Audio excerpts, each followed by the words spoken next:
21 news کے plate form سے برادران اسلام آپ کی میزبان رضا سیفی آپ سب کو خوش آمدید کہتی ہوں۔ اور ناظرین، آج ہم 28ویں روزے میں داخل ہو چکے ہیں۔ رب تعالیٰ کا شکر ہے، اس کا کرم ہے، مالک کا احسان ہے۔ اور جیسے کہ آج کا خوبصورت موضوع ایک اور ہم چن کے لائے ہیں، اور وہ ہے، ہم نے بات کی جیسے کہ آغاز سے اب تک ہم نے 27 روزوں تک میں ہم نے بات کی خلیفہ اول حضرت ابو بکر صدیق رضی اللہ عنہ کے حوالے سے، ہم نے بات کی خلیفہ چہارم حضرت علی مولا علی کرم اللہ وجہہ رضی اللہ عنہ کے اعتبار سے، اور آج ہم بات کر رہے ہیں خلیفہ دوئم یعنی کہ تاریخ اسلام کے وہ 4 خلفائے راشدین جنہوں نے رسول پاک صلی اللہ علیہ وآلہ وسلم کی تعلیمات کو آگے بڑھایا، ان کی سیرت کو آگے لے کے چلے، مسلمانوں کے لیے بڑی مشعل راہ ان کی زندگی میں، حیات زندگیوں کے اندر۔ تو آج ہم بات کریں گے خلیفہ دوئم حضرت عمر فاروق رضی اللہ عنہ کے اعتبار سے، اور ان کے بارے میں ہم گفتگو کریں گے۔ حضرت عمر فاروق رضی اللہ عنہ کے بارے میں کیا ہی کہوں، جن کی جرأت، شجاعت اور بہادری، اور جن کے خاص طور پہ جو آج ہم دیکھتے ہیں یہ جو نظام شریعت ہے اور جو ہم دیکھتے ہیں قوانین خاص طور پہ، تو وہ ان کے زمانے میں بنائے گئے۔ خلیفہ دوئم کے زمانے میں حضرت عمر فاروق رضی اللہ عنہ نے اپنے وقت پر ان ساری چیزوں کو نافذ کرایا، نہ صرف نافذ کرایا بلکہ بنایا بھی۔ یعنی کہ جب آپ دیکھتے ہیں کہ جب کسی قانون کو بننا ہوتا ہے تو اس کے پیچھے بڑی تگ و دو ہوتی ہے کہ ایک قانون کس طرح سے ہوگا، اس کی سزا کیا ہوگی، پھر کیا چیزیں کس طرح سے امپلیمنٹ ہوگی، تو وہ دور حضرت عمر فاروق رضی اللہ عنہ کا تھا۔ پھر اس کے بعد ہمارا کل جو ہم انشاءاللہ تعالی موضوع اپنا رکھیں گے وہ ہوگا اس حوالے سے حضرت عثمان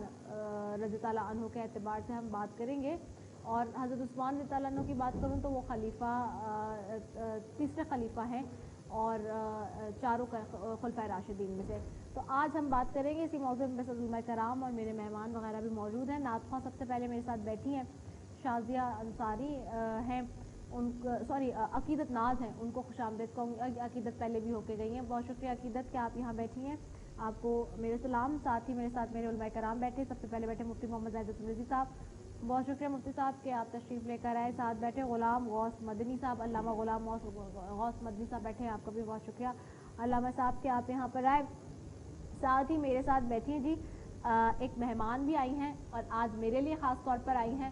اور وہ میں بھی اس اسٹیج سے کھولتی کہ مہمان کون ہیں اور کیوں آئی ہیں، اس کے اوپر میں بھی تھوڑی دیر میں بات کروں گی۔ پہلے میں اپنے علماء کرام کی طرف جاؤں اور آج کے موضوع کے اوپر بات کرتی ہوں۔ مفتی محمد زاہد تبریزی صاحب، آج ہم بات کر رہے ہیں، رب تعالیٰ کا شکر ہے احسان ہے 28ویں روزے میں داخل ہو گئے ہیں، اب 1 سے 2 دن رہ گئے ہیں، پتہ چل جائے گا کل کہ جی 29 کا روزہ ہے یا پھر 30 کا۔ اور اب ہم چونکہ آج 28ویں روزے ہیں، اب مہمان جا رہا ہے، رخصت ہو رہا ہے، غمگین بھی ہے، دل میں اداسی بھی ہے، افسردگی بھی آ رہی ہے، لیکن پورا مہینہ رب تعالیٰ کی رحمتوں و برکتوں میں گزرا ہے، اس کے سائے میں گزرا ہے، اس بات کی بھی خوشی ہے، دل میں اطمینان بھی ہے کہ رب تعالیٰ نے کہیں نہ کہیں اس کے جہاں ہم نے اتنی پرسکون اور بابرکت محفل کا اہتمام کیا اس چینل کے توسط سے، رب تعالیٰ نے وہ ہماری اپنی بارگاہ میں ان چیزوں کو قبول بھی فرمایا ہوگا یقینی طور پہ۔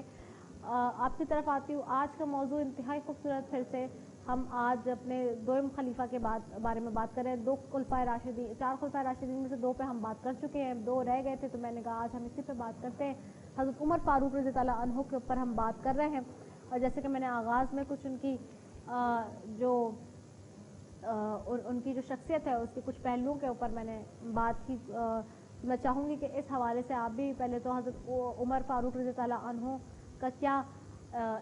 جو ان کا بیک گراؤنڈ ہے، ابتدائیہ کس طرح سے، جو ان کی پیدائش ہے اور سارا معاملہ، اس سے تھوڑی سی بات کرتے ہیں، پھر آگے لے کے چلیں گے۔ یہ پوری ٹرانسمیشن ہے ہمارے پاس آج اس پہ بات کرنے کے لیے۔ جی بسم اللہ الرحمن الرحیم، نحمده ونصلی علی رسولہ الکریم، اما بعد فاعوذ باللہ من الشیطان الرجیم، بسم اللہ الرحمن الرحیم، محمد رسول اللہ والذین معه اشداء علی الکفار رحماء بینہم تراہم رکعا سجدا، صدق اللہ العظیم۔ سب سے پہلے مبارکباد کے مستحق ہیں آپ اور پورا K21 نیوز چینل کہ جنہوں نے بڑے خوبصورت موضوعات کا انتخاب کیا، اور بالخصوص 4 خلفائے راشدین کا تذکرہ کیا۔ سب سے پہلے خلیفہ اول سیدنا صدیق اکبر رضی اللہ تعالیٰ عنہ، اور پھر مولا علی شیر خدا رضی اللہ تعالیٰ عنہ کا بھی تذکرہ ہوا،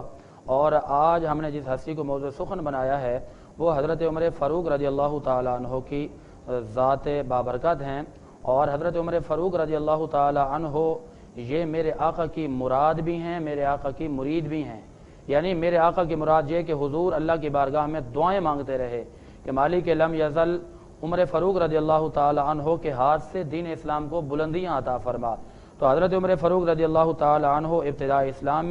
اسلام میں داخل نہیں ہوئے تھے تو اس وقت اسلام کے سخت ترین دشمن تھے، اور جتنے بھی مسلمان جب اسلام کی کہیں پر بات کرتے تھے تو آپ ان کا خاتمہ کرتے، ان سے لڑتے، ان سے آپ جھگڑا کرتے اور ان کو قتل کر دیتے۔ اور حضرت عمر فاروق رضی اللہ تعالیٰ عنہ تک جب یہ بات پہنچی کہ ایک مسلمانوں کے نبی ہیں، آمنہ کے لال محمد مصطفیٰ احمد مجتبیٰ صلی اللہ تعالیٰ علیہ وسلم، جنہوں نے اعلان نبوت کیا اور وہ اسلام کی باتیں کرتے ہیں، اور جو ان کا چہرہ دیکھتا ہے وہ صحابی بن کر مسلمان ہو جاتا ہے، تو حضرت عمر فاروق رضی اللہ تعالیٰ عنہ میرے آقا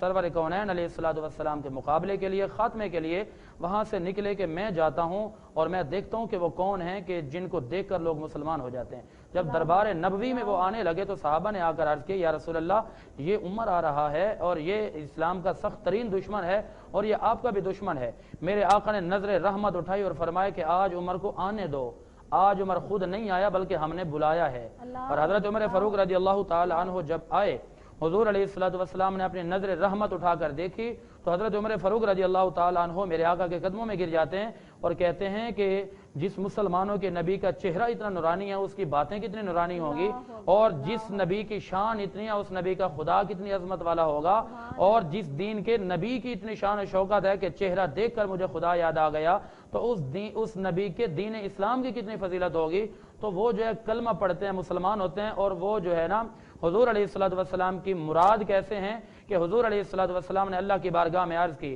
یہ حدیث پاک مشکاۃ شریف صفحہ نمبر 557 پہ موجود ہے، ترمذی شریف جلد نمبر 2 صفحہ نمبر 207 پہ موجود ہے، اور بخاری شریف جلد نمبر 1 صفحہ نمبر 551 پہ موجود ہے۔ میرے آقا عرض کرتے ہیں کہ یا رسول اللہ اللہم اعز الاسلام باسلام عمرہ، کہ اے اللہ اس دین اسلام کو حضرت عمر فاروق رضی اللہ تعالیٰ عنہ کی وجہ سے عزت بخش دے، اے اللہ دین اسلام کو بلندی عطا فرما عمر فاروق کی وجہ سے۔ اور پھر جب میرے آقا کی دعا قبول ہوئی تو حضرت عمر پاک رضی اللہ تعالیٰ عنہ حضور کی بارگاہ میں آئے، عرض کرتے ہیں کہ بس انہیں جانا انہیں مانا نہ رکھا، غیر سے کام، للہ الحمد میں دنیا سے مسلمان گیا۔ اب وہ وقت آ گیا کہ جب عمر پاک رضی اللہ تعالیٰ عنہ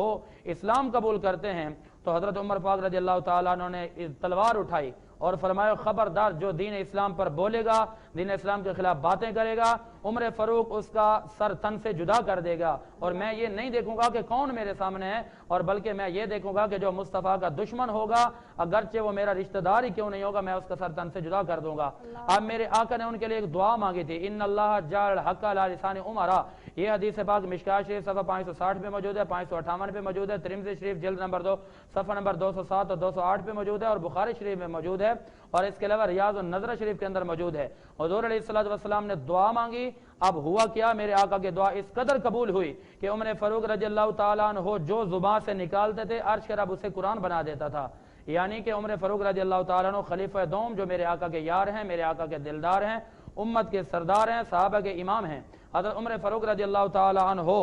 کے بارے میں حضور کی دعا اس قدر قبول ہوئی کہ عمر پاک رضی اللہ تعالیٰ عنہ آ کر اللہ کی بارگاہ میں کچھ سی بات کی تمنا خواہش کا اظہار کرتے تو جبریل امین قرآن لے کر اتر آتے تھے۔ اب ایک وقت وہ آیا کہ مشرکین، بدر کے مشرکین کفار جو ہے حضور کی بارگاہ میں آئے اور میرے آقا نے دعا مانگی ان کے لیے، استغفر لهم او لا تستغفر لهم۔ اب اللہ نے فرمایا کہ محبوب ان تستغفر لهم 70 مرہ، آپ اگر 70 مرتبہ بھی دعا مانگیں گے تو اللہ دعا قبول نہیں کرے گا، فلن یغفر اللہ لهم، اللہ ہرگز ان کی مغفرت نہیں کرے گا۔ اور یہاں پر یہ بات دیکھیے کہ قرآن اور عمر رضی اللہ تعالیٰ عنہ کا کس قدر گہرا رشتہ اور گہرا تعلق ہے۔ عمر پاک رضی اللہ تعالیٰ عنہ کا بولنا اور قرآن کا بن جانا، میرے آقا جب وہاں وہ مر گئے ان کے لیے دعا کر رہے تھے، حضور جانا چاہتے تھے کہ ان کی نماز جنازہ پڑھی جائے، عمر پاک نے میرے آقا کے کپڑوں سے پکڑا اور اللہ تبارک و تعالی نے جان لیا کہ عمر چاہتے ہیں کہ ان کے جنازے میں شریک نہیں ہونا۔ اب اللہ نے قرآن اتار دیا، فرمایا وَلَا تُصَلِّ عَلَىٰ أَحَدٍ مِّنْهُمْ مَاتَ أَبَدًا وَلَا تَقُمْ عَلَىٰ قَبْرِهِ، کہ اے پیارے حبیب آپ ان پر نماز جنازہ نہ پڑھیں اور نہ آپ ان کی مغفرت کریں، ان کی قبروں پہ جائیں۔ آپ اس پر علماء نے بڑا کلام کیا، تفسیر کبیر جلد 4 صفحہ 484 پڑھیں اور اسی کے ساتھ ساتھ جی تفسیر صحیح ابن خازن ابن ابان دیکھ لیجیے، تفسیر خازن دیکھ لیجیے، یہاں پر جو علماء اکرام نے کلام کیا وہ فرماتے ہیں کہ عمر فاروق رضی اللہ تعالیٰ عنہ کی جو رضا تھی وہ اللہ کی رضا تھی۔ عمر کا بولنا تھا، خواہش کا اظہار کرنا تھا کہ اللہ نے قرآن نازل کر دیا، اور بات یہ ہو رہی تھی کہ عمر فاروق اور قرآن کا کتنا گہرا تعلق ہے۔ حضرت عمر فاروق رضی اللہ تعالیٰ عنہ چاہتے تھے کہ پردے کا حکم نازل ہو۔ اللہ تبارک و تعالیٰ نے فرمایا کہ عمر جو تمہاری چاہت ہے وہ رب کا فرمان ہے، اور تمہارا بولنا ہوگا اللہ قرآن بنا دے گا۔ اللہ نے قرآن کی آیت اتاری، کہیں فرمایا یا نساء النبی من یأت منکن بفاحشہ، اور کہیں پر 22واں پارہ شروع کیا ومن یقنت منکن للہ ورسولہ، اور کہیں پر فرمایا یا نساء النبی لستن کاحد من النساء ان اتقیتن فلا تخضعن بالقول، اور ایک اور جگہ پہ اللہ نے سورۃ الاحزاب کی آیت نمبر 59 میں فرمایا یا ایھا النبی قل لازواجک وبناتک ونساء المؤمنین یدنین علیہن من جلابیبہن،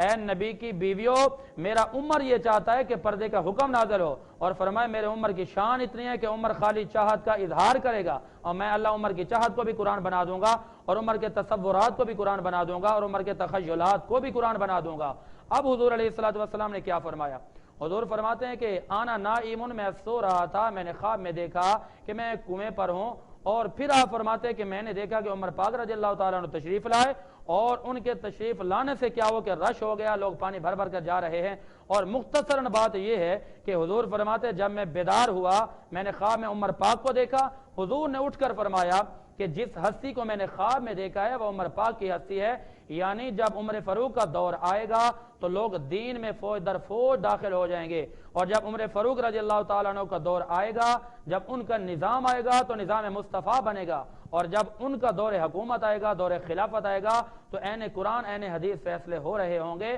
گویا کہ عمر فاروق رضی اللہ تعالیٰ عنہ قرآن کی نظر میں اگر دیکھا جائے تو عمر کا بولنا بھی قرآن بن گیا، عمر کا سوچنا بھی قرآن بن گیا، اور حضرت عمر پاک رضی اللہ تعالیٰ عنہ کے مشورے دینا بھی اللہ نے قرآن بنا دیا۔ سبحان اللہ ماشاءاللہ، بہت ہی خوبصورت انداز میں مفتی محمد زاہد اسلم رضوی صاحب روشنی ڈال رہے تھے آج کے موضوع پہ۔ خلیفہ دوئم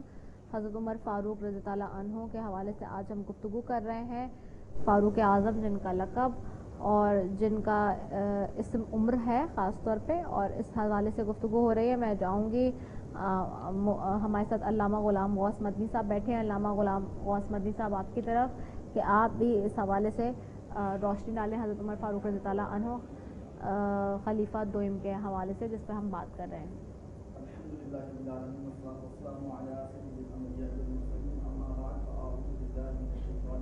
بسم اللہ الرحمن الرحیم۔ سب سے پہلے تو آپ کا بہت شکریہ کہ آپ نے ایک مرتبہ پھر مجھے اپنی اس خوبصورت ٹرانسمیشن میں حصہ بننے کی سعادت عطا فرمائی ہے۔ سیدنا فاروق اعظم رضی اللہ تعالیٰ عنہ کے حوالے سے جیسا کہ قبلہ مفتی صاحب نے بہت ڈیٹیل کے ساتھ آپ کو بتایا ہے، سیدنا فاروق اعظم رضی اللہ تعالیٰ عنہ کا لقب جو ہے وہ فاروق ہے۔ فاروق کا مطلب ہوتا ہے حق اور باطل میں فرق کرنے والے۔ سیدنا فاروق اعظم رضی اللہ تعالیٰ عنہ 40ویں مسلمان ہیں کہ جنہوں نے اسلام قبول کیا۔ سیدنا فاروق اعظم رضی اللہ تعالیٰ عنہ جب خلیفہ بنے تو آپ کے خلافت میں آپ اپنے جتنے بھی ماتحت تھے، اپنی حکومت میں جتنے بھی آپ کے ماتحت لوگ تھے ان کا بڑا خیال رکھا کرتے تھے، اور راتوں کو گلیوں میں گشت کر کے ان کو دیکھا کرتے تھے کہ گھر میں کوئی چیز انہیں چاہیے تو نہیں۔ اتنی اپنی رعایا کو دیکھنا اور اتنے رعایا کا خیال رکھنا یہ حضرت عمر فاروق اعظم رضی اللہ تعالیٰ عنہ ہی ہیں۔ حضرت عمر فاروق اعظم رضی اللہ تعالیٰ عنہ سے آپ کی جو رعایا ہے وہ ڈرتی تھی۔ ایک دفعہ ایک شخص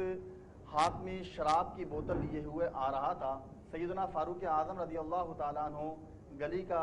گشت کر رہے تھے کہ آپ کی نظر ایک نوجوان پر پڑتی ہے کہ جس کے ہاتھ میں ایک بوتل ہے۔ وہ شخص ہاتھ میں بوتل میں اٹھائے ہوئے آ رہا تھا، اس نے دل ہی دل میں یہ اللہ تبارک تعالیٰ سے دعا کی کہ یا رب کریم آج کے بعد میں تو شراب کو ہاتھ نہیں لگاؤں گا، آج جو ہے عمر کے سامنے میری لاج رکھ لے۔ تو اللہ تبارک و تعالیٰ نے اس بندے کی توبہ کو قبول فرمایا۔ جب سیدنا فاروق اعظم رضی اللہ تعالیٰ عنہ اس شخص کے پاس آئے تو سیدنا فاروق اعظم رضی اللہ تعالیٰ عنہ نے پوچھا کہ اے نوجوان یہ تمہارے ہاتھ میں کیا ہے؟ تو اس نے ڈرتے ہوئے کہا کہ اس بوتل میں سرکہ ہے۔ تو جب سیدنا فاروق اعظم رضی اللہ تعالیٰ عنہ نے اس بوتل کو کھول کر دیکھا تو واقعی اس میں سرکہ تھا۔ اس واقعے کو سنانے کا مقصد یہ تھا کہ کہ کس طرح فاروق اعظم رضی اللہ تعالی عنہ کی رعایا آپ سے ڈرنے والی تھی کہ کوئی بھی غلط کام ہوتا تو سیدنا فاروق اعظم رضی اللہ تعالی عنہ اس کو سزا دیا کرتے تھے، سزا مقرر کیا کرتے تھے. اور اسی طرح ہماری جو اس وقت حکمران ہیں ان کو بھی سیدنا فاروق اعظم رضی اللہ تعالی عنہ کی خلافت سے یہ درس ملتا ہے کہ ہم بھی اپنی رعایا کا خیال رکھیں، ان کی ضروریات کا خیال رکھیں. اگر کسی چیز کی انہیں ضرورت ہو تو وہ چیز ان تک پہنچائیں اور ان کو دیکھیں کہ کسی چیز کی اگر انہیں ضرورت ہے تو ان کو وہ ضرورت جو ہے ان کے گھر کی دہلیز تک پہنچانے کی کوشش کریں، نہ کہ اس طرح ہو کہ انہیں لائن میں کھڑا کر دیا جائے. بہت ہی خوبصورت گفتگو فرما رہے تھے علامہ غلام غوث مدنی صاحب آج کے اس موضوع کے اوپر. انتہائی اہمیت کا حامل یہ موضوع ہے جی. چاروں خلفائے راشدین میں سے خلیفہ دوئم حضرت عمر فاروق رضی اللہ عنہ کے حوالے سے ہم بات کر رہے ہیں. حضرت عمر فاروق رضی اللہ عنہ پر بات ہو رہی ہے. اور ناظرین بے شک حضرت عمر فاروق رضی اللہ عنہ جو ہے وہ 27 سال کی عمر میں مشرف با اسلام ہوئے تھے اور واقع فیل کے 13 سال بعد آپ پیدا ہوئے. آپ اشراف قریش میں سے تھے. جاہلیت کے زمانے میں آپ کا گھرانہ جنگ و جدل وغیرہ میں سفارش کرنے والوں میں وغیرہ کرانے والوں میں بڑے عزت دار گزرے تھے. آپ کی کنیت ابو حفظ اور لقب فاروق اعظم اور اسم عمر ہے. آپ جو اسلام آیا ہے اس کے 6 سال اسلام لائے تھے. بعثت اسلام کے بعد جس دن اسلام لائے اللہ تعالیٰ نے یہ آیت نازل فرمائی، اے نبی کافی ہے تجھے اللہ اور جو تابعدار ہیں تیرے مومنوں سے. آپ 40 مردوں اور 11 عورتوں کے بعد اسلام لائے تھے. ہجرت کے بعد 13 سال اور 33 جمادی الاخری کو سہشنبے کے دن مسند خلافت پر بیٹھے تھے اور 10 سال اور 8 ماہ آپ خلافت آپ نے کی. اور حضور پاک صلی اللہ علیہ وآلہ وسلم حضرت عمر فاروق رضی اللہ عنہ کے حوالے سے ہمیشہ ہی یہ فرماتے تھے اور کہتے تھے، جس طرح سے علماء کرام نے بھی ہمارا بیان فرمایا ہے کہ حضرت عمر رضی اللہ عنہ نے دین اسلام کو جو ایک فرحت بخشی اور خاص طور پہ جو جتنے بھی جیسے کہ ابھی علماء کرام بھی فرما رہے تھے کہ دشمنوں کے اوپر جو ایک لرزہ طاری ہو جاتا تھا ان کے اس جو ان کی شخصیت تھی اس کے جو مختلف پہلو ہیں اس کے اوپر جو ہم نے بات کی اس کو دیکھتے ہوئے حضرت عمر فاروق رضی اللہ عنہ سابقین و اولین میں سے ہیں اور عشرہ مبشرہ اور خلفائے راشدین میں سے ہیں. آپ سے 539 حدیثیں مروی ہیں اور ترمذی میں حضرت عبداللہ بن عمر سے روایت ہے کہ رسول اکرم صلی اللہ علیہ وآلہ وسلم نے ایک روز دعا فرمائی کہ اے اللہ عمر ابن خطاب یا عمر ابن ہشام سے اسلام کو تقویت دے. ابو جہل کا بھی عمر نام تھا، جہالت کی وجہ سے ابو جہل ہوا تھا. اللہ تعالیٰ نے عمر ابن خطاب رضی اللہ عنہ کے بارے میں دعا قبول فرمائی تھی. اور اسی پہ ہم مزید بھی آگے گفتگو کریں گے اور میں چاہوں گی کہ تھوڑی سی روشنی مفتی محمد زاہد اسلم رضوی صاحب اس حوالے سے ڈالیں جو میں نے ابھی حدیث بھی بتائی اور جو یہ سارا مفہوم ہے اس پہ تھوڑا سا مفتی صاحب آپ بھی اس کے اوپر روشنی ڈالیے، نظر ڈالیے. ہم نے قرآن کریم سے عمر پاک رضی اللہ تعالیٰ عنہ کی شان جانی اور آپ نے جو حدیث پاک سنائی ہے ترمذی شریف کی جی یہ ترمذی حوالے تو مجھے یاد ہیں. ترمذی شریف جلد 2 صفحہ نمبر 209 پہ یہ حوالہ موجود ہے جو آپ نے پڑھا اور جو آیت کریمہ جس کا ترجمہ کیا اللہ فرماتا ہے یا ایھا النبی حسبک اللہ ومن اتبعک من المؤمنین، یعنی کہ عمر فاروق رضی اللہ تعالیٰ عنہ کے اسلام لانے کے بعد اللہ نے یہ فرمایا کہ محبوب اب آپ کے لیے یہ عمر ہی کافی ہے، اکیلا عمر ہی کافی ہے. یعنی کہ جو کفر تھا کفر پر لرزہ طاری ہو جاتا تھا. اور اب یہ حضرت عمر فاروق رضی اللہ تعالیٰ عنہ کا جو تعلق ہے حضور علیہ الصلوۃ والسلام نے فرمایا کہ جو لوگ غزوات میں میرے ساتھ شریک ہوئے، احد میں یا جنگ بدر کے اندر یا غزوہ حنین کے اندر تشریف لائے تو اللہ تبارک و تعالیٰ نے ایک خاص کرم فرما دیا ان پر، اعملوا ما شئتم فقد غفرت لکم. مدارج النبوہ جلد نمبر 2 صفحہ نمبر 146 کی حدیث پاک ہے. فرمائے کہ محبوب آپ کے صحابہ جو مرضی کرتے رہے نا میں نے ان کی مغفرت فرما دی ہے. اور قرآن کریم کہتا ہے لا یسمعون حسیسا وهم فیما اشتهت انفسهم خالدون وکلا وعد اللہ الحسنى، کہ اللہ نے ان سے حسنہ کا وعدہ کیا. اور حسنہ کسے کہتے ہیں؟ وہ صحابہ اکرام جنہوں نے حضور کا چہرہ دیکھا. یاد رکھیے صحابی اس کو کہا جاتا ہے کہ جو ایمان کی حالت میں ایک مرتبہ مصطفیٰ کا چہرہ تک لیتا ہے اور وہ پھر صحابی بن جاتا ہے. اور اللہ تعالیٰ نے قرآن کریم میں پھر ان کو ایک سند دی ہے. کہیں پر اللہ فرماتا ہے لقد رضی اللہ عن المؤمنین اذ یبایعونک تحت الشجرہ، کہ جنہوں نے حضور کے ہاتھ میں ہاتھ دے کر بیعت کی ہے وہ جنتی ہیں.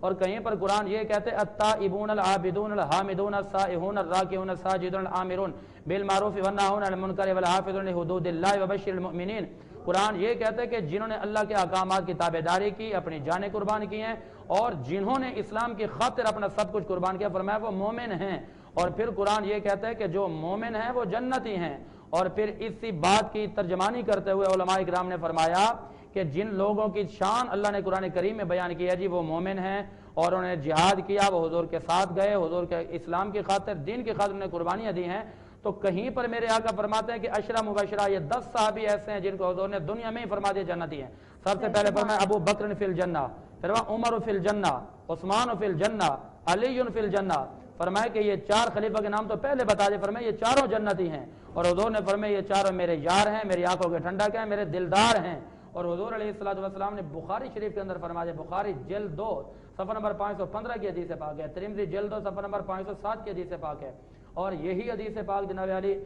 ترمذی شریف کے اندر موجود ہے، مشکات صفحہ نمبر 557 سے لے کر 60 تک آپ پڑھ سکتے ہیں۔ یہاں پر ان چاروں خلفاء کی بات کی جا رہی ہے، اور یہ فرمایا جا رہا ہے کہ اللہ تبارک و تعالی نے ان کی یہ شان بیان کر دی ہے کہ ان کو اللہ تبارک و تعالی نے دنیا میں ہی جنت کی بشارت سنا دی، اور میرے آقا نے دنیا کے اندر ہی جنتی بنا دیا۔ اور پھر یہ فرمایا کہ حضرت عبداللہ ابن عمر فرماتے ہیں، یہ حدیث پاک ریاض النظرہ کے اندر موجود ہے، مشکات کے اندر موجود ہے، ترمذی کے اندر موجود ہے، اور آپ فرماتے ہیں کہ داخل النبی مدینہ، حضور مدینہ میں داخل ہوئے، کہتے ہیں کہ میں نے دیکھا کہ حضور کے دائیں جانب حضرت صدیق اکبر رضی اللہ تعالیٰ عنہ تھے، حضور کی بائیں جانب حضرت عمر پاک رضی اللہ تعالیٰ عنہ تھے۔ آپ فرماتے ہیں کہ حضور نے فرمایا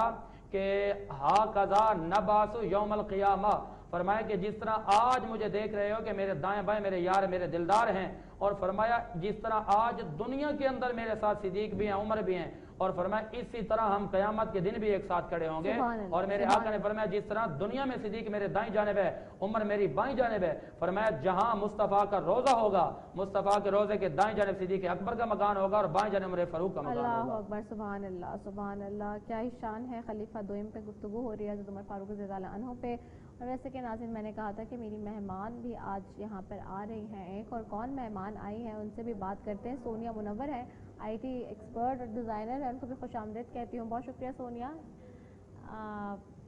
آپ آج آئی ہیں، رمضان کی آپ کو بہت بہت مبارکباد۔ کیسے گزر رہے ہیں آپ کے روزے؟ آپ کو بھی رمضان بہت بہت مبارک ہو، ماشاءاللہ بہت اچھے گزر رہے ہیں رمضان، لاک ڈاؤن میں ہم گھر میں اسپینڈ کر رہے ہیں۔ ٹھیک ہے، تو آج آپ جس مقصد سے آئی ہیں اور کیا معاملہ ہے بتائیے۔ ہاں، مجھے میں کی گرافک ڈیزائنر ہوں، میری ہمیشہ کوشش رہتی ہے میں K21 کے تمام ہوسٹس کے لیے کچھ اپنی کریٹیوٹی دکھاؤں، تو میں آپ کے لیے یہ کیلنڈر 2021 کا ڈیزائن کر کے لائی ہوں۔ Okay, thank you so very مچ۔ اور پہلے بھی سونیا ہماری ٹرانسمیشن میں جب ہم نے پہلے بھی رمضان ٹرانسمیشن کیے تو پہلے بھی لے کر آتی رہی ہیں، اور یہ بھی آپ دیکھ رہے ہیں بہت ہی پیارا، مجھے تو بہت پیارا لگ رہا ہے، پتہ نہیں ہمارے ناظرین کو کیسا لگے گا، لیکن اور میری آپ کی پہلی ملاقات بھی رمضان ٹرانسمیشن میں ہی رمضان ٹرانسمیشن میں ہی ہوئی تھی۔ Thank you so very much Sonia اس کے لیے، اور بہت ہی پیارا۔ اچھا، یہ تصویر بھی آپ نے اسی سال کی جو ایک ٹرانسمیشن تھی ہماری پہلے، کون سا کیمرہ ہے میں دکھا دوں، اچھا یہ والا، پہلے اشرے کے اندر جو ہم نے ٹرانسمیشنز اپنی کی ہیں اور پروگرام کی، اسی کی یہ ہے، اور بہت پیارا۔ اس سے پہلے بھی ہماری ٹرانسمیشن میں ہر سال سونیا آتی رہی ہیں، اور پہلے بھی ہمارے لیے اس طرح کے تحائف بنا کے لے کر آئی ہیں، اور ہمارے جتنے بھی دوست اس طرح کے جو ہم سے محبت اور پیار کرتے ہیں، میں ان کی بہت شکر گزار ہوتی ہوں۔ Thank you so very much Sonia کہ آپ ہمارے لیے ایک تحفہ لے کر آئی ہیں، اور جہاں آپ ہمارے لیے ایک تحفہ لے کر آئی ہیں وہیں ہم بھی اپنے مہمان کو اس طرح خالی ہاتھ نہیں جانے دے سکتے، تو بامبے لائٹ ہاؤس کا جی ایک تحفہ جو ہے وہ ہماری جو مہمان ہے سونیا ان کے ساتھ آج جائے گا، اور بہت شکریہ سونیا کہ آپ آئیں، اور یقینی طور پہ کہ آپ کی جو گرافکس ہے، ایکسپرٹیز ہے، اور خاص طور پہ صفحے کے حوالے سے اور ساری چیزوں کے حوالے سے وہ ہم بہت اچھے سے دیکھتے بھی رہتے ہیں، اور آپ کام بھی کرتی ہیں، اور ینگ لوگ جو کہ آ رہے ہیں آگے IT کے ڈپارٹمنٹ میں، مجھے بہت خوشی ہوتی ہے اس اعتبار سے، کیونکہ اب سوشل میڈیا کا زمانہ ہے ناظرین، اور IT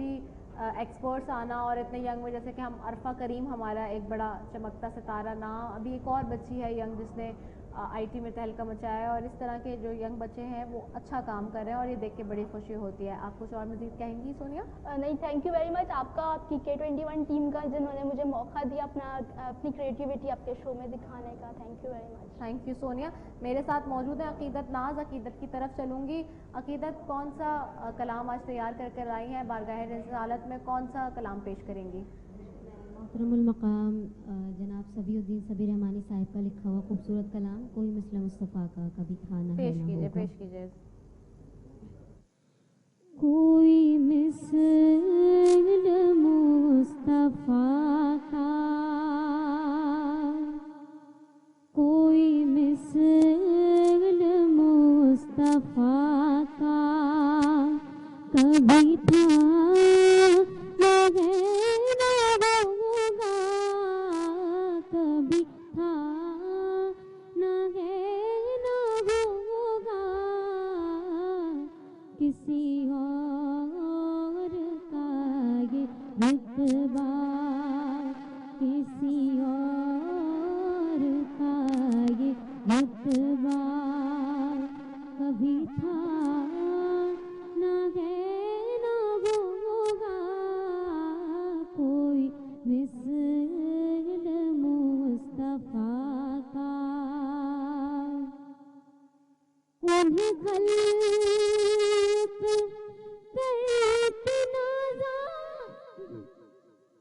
انہیں خلق